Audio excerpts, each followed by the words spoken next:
The woman stepped calmly into the hotel room. Her mission was to secure the man before her, to close the deal. But deep down, she knew the stakes of this transaction, her best friend's $45,000 surgery, and the dignity she was about to surrender.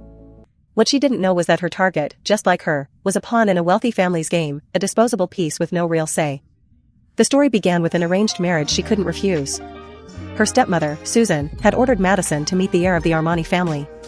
A marriage to repay a so-called debt of upbringing. It was a command, and her only way out. Meanwhile, on the other side of the city, the Armani family's young master, Steve, was also being forced to the table. His family demanded he secure the hand of the Watson family's daughter, to solidify his position, gain his father's approval, and become the legitimate heir.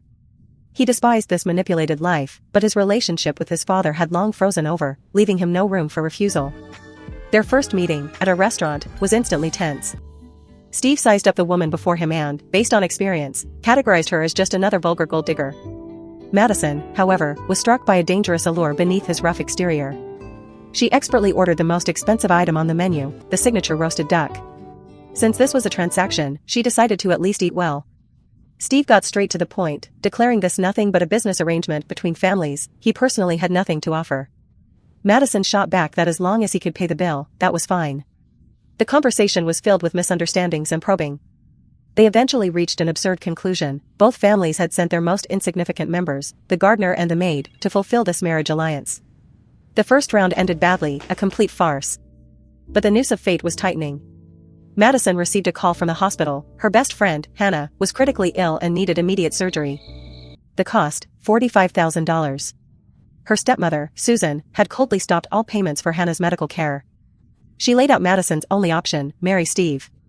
Susan revealed the key to the plan. The outside world believed Madison and her stepsister, Felicia, shared the same bloodline. She could take Felicia's place and complete the alliance.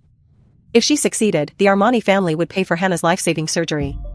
At the same time, Steve faced his own family crisis. His grandfather had suddenly fallen ill, and the weight of the inheritance pressed down instantly. His father's disappointment and the family's pressure left him with no escape. Desperate, Madison thought of her last hope, her boyfriend, Amos. She rushed to him for help, only to walk in on the worst scene imaginable.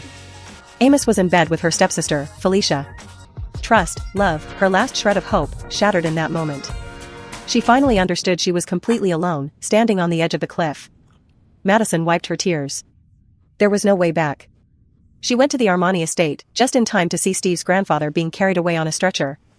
She found Steve, and the second round began. This time, she wasn't passive. She moved closer, feeling his heart race with tension. She knew his body responded to her. That was her weapon. She would use it to complete her mission. They went to a hotel. Madison asked for 2 rooms. The front desk informed them only one suite remained. A classic setup, left unspoken. Inside the room, the atmosphere grew more ambiguous and dangerous. Steve mocked her, calling her a maid.